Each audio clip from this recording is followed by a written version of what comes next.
What if I told you the next Star Wars movie isn't about Jedi, Sith, or even Skywalkers, but about a helmet-wearing bounty hunter and a tiny green force-wielding chaos goblin? Yep, Din Djarin and Grogu are hitting the big screen, and this might be the most important Star Wars movie in years. So before you grab your popcorn on May 22nd, 2026, let's make sure you're 100% ready. And hey, if you love Star Wars deep dives and getting hyped up for what's coming next, make sure that you hit that subscribe button. Trust me, you don't want to miss what's coming up on the channel. It's going to be a lot of fun. All right, this is your Mandalorian and Grogu primer. This is the way. This is the way. Welcome to Fatherly Fandom. I'm your host, Chris, and today we're diving into everything you need to know before heading into Mandalorian and Grogu. From the history of the show, to the people behind it, to what we might see in theaters, this is your one-stop refresher to get you caught up and hyped. Okay, let's rewind to 2019. Star Wars was in a weird place. The sequel trilogy just wrapped up, fans were divided, and then out of nowhere, The Mandalorian drops on Disney+.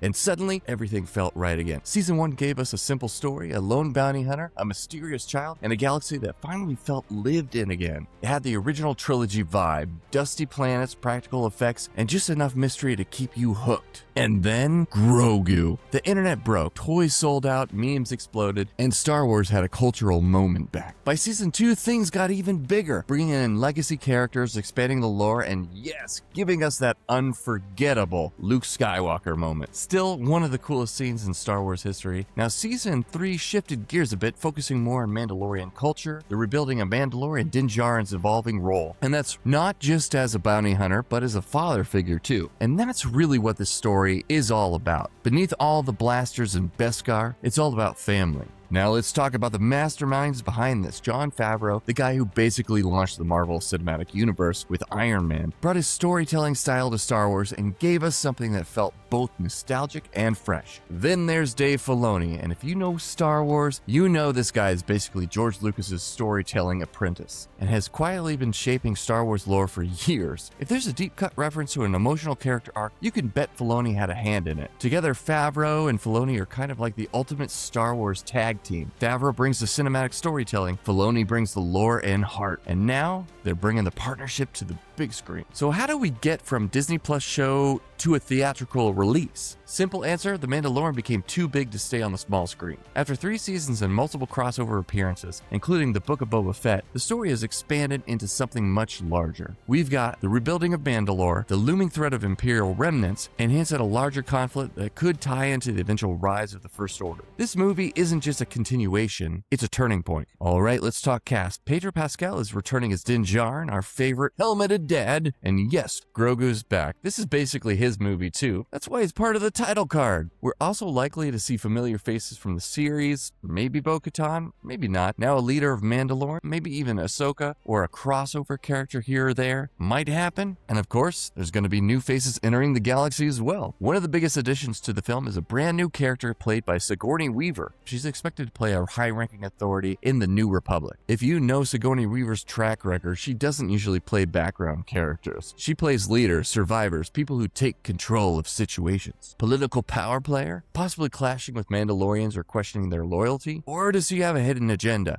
This is Star Wars, guys. There's always got to be a twist. So yeah, don't expect her to just show up and disappear. This could be a major player going forward. So when does it take place? Timeline-wise, the movie is expected to pick up after the events of Season 3. That means Mandalore is on the path of restoration, Din has fully embraced his role as Grogu's guardian, and the New Republic is still struggling to maintain control, especially in the Outer Rim. This era, post-Return of the Jedi, is full of instability, which makes it the perfect setting for a story that could escalate into something much bigger. Now let's get into some fun theories. Yeah, the internet has ideas, guys. Theory number 1, the rise of Thrawn connection. Some fans believe the movie will connect directly to the larger storyline involving Grand Admiral Thrawn, setting up a major crossover event. Theory number 2, Grogu's destiny. Is Grogu choosing the Mandalorian path for sure, or something entirely new? This movie could finally answer the question, where Grogu lands, Mandalorian or Jedi. Theory number 3, Sigourney Weaver's role isn't what it seems. What if her character's secretly tied to Imperial remnants, or has knowledge about cloning experiments? Theory number 4, is this the end of Din Djarin? Okay, this one got a lot of people talking. In the trailer, Din says something about Grogu living hundreds of years after he's gone. Yeah, that's not exactly a throwaway line. That feels intentional. That feels like foreshadowing. Are we looking at the final chapter of Din Djarin's story? It would make sense in a lot of ways. His arc has evolved from lone bounty hunter to protector to father. He's helped restore Mandalore, and he's given Grogu a home and an identity. From a storyline perspective, that's a complete arc. Now, does that mean he's definitely dying? Not necessarily. Star Wars loves fake outs, but the idea that Din might sacrifice himself to secure Grogu's future, that would hit hard, and it would cement this story as less than about Din and more about what he leaves behind. Okay, why does this movie matter? This is the first time the Disney Plus era of storytelling is being jumped to the big screen. And if this works, it could redefine how Star Wars stories are told going forward. And bringing in major talent and expanding the story, that's a signal that Lucasfilm is taking this very seriously. So there you have it, everything you need to know before The Mandalorian and Grogu hits the theaters on May 22nd, 2026. What are your biggest theories? And do you think that this is really the end of Din Djarin? And if you enjoyed this primer, don't forget to like this video and subscribe to the channel for more breakdown series and deep dives as we get closer to release. Thanks for watching, and as always,